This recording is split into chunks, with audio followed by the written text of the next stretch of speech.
Shalom, jumpa kembali dengan Sapaan Rohani GKJ Cakraningrat dan salam sejahtera untuk kita semua. Semoga Bapak Ibu Saudara-saudara dalam keadaan baik dan senantiasa mendapat berkat dari Tuhan yang mengalir setiap hari selalu baru. Kita akan bersama-sama mempelajari mengerti akan kehendak Tuhan yang nanti akan saya ambil dari Ayub 42 ayat 7 sampai 17. Tapi sebelumnya mari kita berdoa. Tuhan Allah Bapa yang penuh kasih, puji syukur dan terima kasih ya Bapa, pada saat ini hamba-hambamu Tuhan beri kesempatan untuk mempelajari dan mengerti akan firman-Mu. Mampukan Tuhan kami bisa mengerti akan kehendak-Mu di dalam firman-Mu. Dan kami akan bisa melakukan dalam kehidupan kami hari lepas hari. Kiranya Tuhan Engkau hadir senantiasa di dalam hati kami dan Roh Kudus senantiasa bersemayam di hati kami. Terima kasih Tuhan. Hanya dalam nama Tuhan Yesus kami berdoa dan bersyukur. Amin. Firman Tuhan hari ini saya beri tema di tengah derita. Dan itu terambil dari kisah Ayub. Kita sama-sama tahu bagaimana Ayub dalam pencobaannya, di dalam pergumulannya. Dan saya sangat senang dengan kisah Ayub ini. Saya akan bacakan ayat 7 sampai dengan 17. Demikian bunyinya. Setelah Tuhan mengucapkan firman itu kepada Ayub, maka firman Tuhan kepada Elifas orang Teman, murkaku menyala terhadap engkau dan terhadap kedua sahabatmu, karena kamu tidak berkata benar tentang aku seperti hambaku Ayub. Oleh sebab itu, ambillah 7 ekor lembu jantan, 7 ekor domba jantan, dan pergilah kepada hambaku Ayub. Lalu persembahkanlah semuanya itu sebagai korban bakaran untuk dirimu. Baiklah hambaku Ayub meminta doa untukmu. Karena hanya permintaannya lah yang akan kuterima supaya aku tidak melakukan aniaya terhadap kamu. Sebab kamu tidak berkata benar tentang aku seperti hambaku Ayub. Maka pergilah Elifas orang Teman, Bildad orang Suah, dan Sofar orang Naamah. Lalu mereka melakukan seperti apa yang difirmankan Tuhan kepada mereka. Dan Tuhan menerima permintaan Ayub. Lalu Tuhan memulihkan keadaan Ayub setelah ia meminta doa untuk sahabat-sahabatnya. Dan Tuhan memberikan kepada Ayub 2 kali lipat dari segala kepunyaannya dahulu.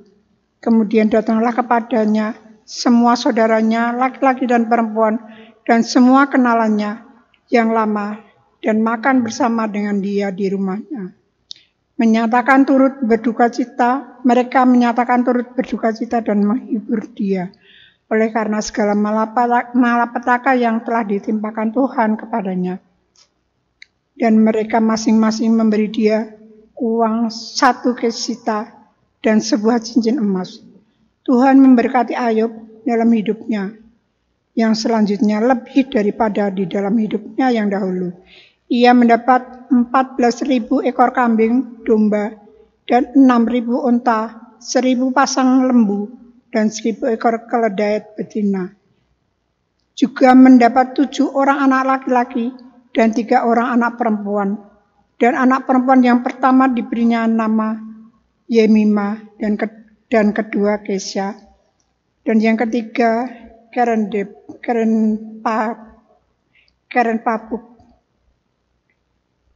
Napuk. Seluruh negeri tidak terdapat perempuan yang secantik anak-anak Ayub. Dan mereka diberi ayahnya milik pusaka di tengah-tengah saudara-saudara laki-laki.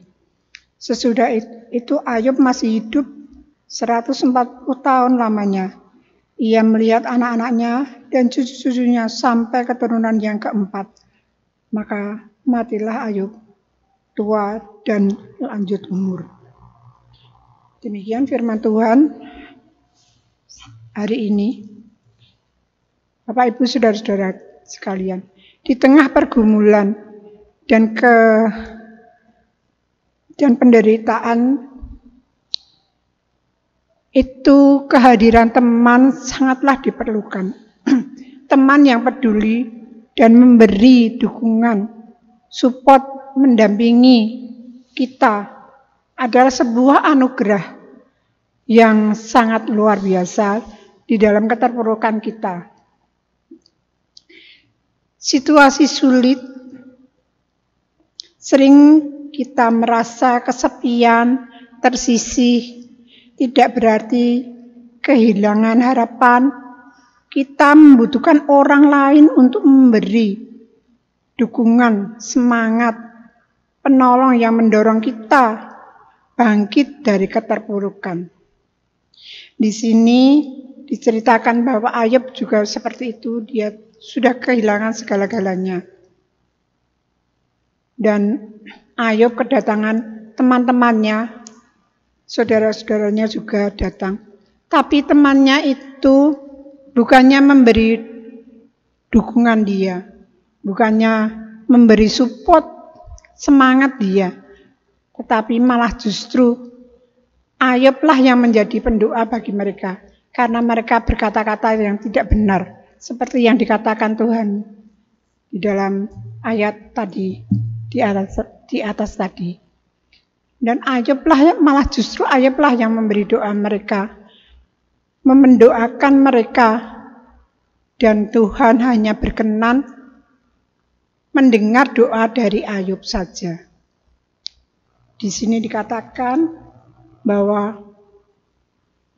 teman-teman Ayub itu berdosa pada Tuhan, dan Tuhan menghendaki korban bakaran sebagai penebus dosa, dan Ayublah yang diminta untuk mendoakan mereka, bukan mereka sendiri yang meminta. Karena kalau yang meminta mereka, Tuhan tidak akan mendengarkan. Pergumulan yang menekan kehidupan kita, seringkali kita melupakan bagaimana orang lain. Kita selalu fokus dengan keadaan kita. Apabila kita dalam keadaan sakit, kita fokus saja terhadap kehidupan kita, sakit kita. Kita lupa mendoakan orang lain. Yang kita minta bagaimana kita dipulihkan oleh Tuhan, bagaimana kita memohon kesembuhan, bagaimana perekonomian kita dipulihkan oleh Tuhan, bagaimana hutang-hutang kita bisa lunas, bagaimana sakit penyakit kita bisa sembuh, dan lain sebagainya. Penderitaan-penderitaan itu kadang-kadang melupakan kasih yang harus kita sebarkan kepada orang lain juga. Kalau di sini di dalam ayat ini, di dalam bacaan kali ini, Ayub mengajarkan bahwa kita tidak boleh melupakan hal-hal menebarkan kasih itu dengan mendoakan orang lain di tengah keterpurukan kita. Walaupun kita juga membutuhkan dukungan, tetapi jangan kita kehilangan kasih itu. Melalui sikap yang demikian, kita dapat memberi kesaksian kepada orang lain bahwa iman yang luar biasa. Tuhan Yesus juga memberi contoh demikian, bukan? Kita akan senantiasa diberi berkat oleh Tuhan. Kalau kita tidak hanya fokus kepada kita sendiri. Seperti keadaan Ayub tadi. Ayub juga dipulihkan. Kita yakin, kita harus yakin. Di dalam keadaan apapun, syukur itu jangan sampai kita lupakan di dalam kehidupan kita. Tuhan akan memberikan berkat di balik rasa syukur kita. Dan pergumulan boleh menekan, namun jangan terhalang dalam menebarkan kasih dan pengharapan. Kiranya Tuhan memampukan kita melakukan apa yang Tuhan kehendaki di dalam firman Tuhan ini, yang saat ini kita dengar. Tuhan akan memampukan kita dan memberi kekuatan kepada kita. Tuhan memberkati kita semua. Haleluya. Amin.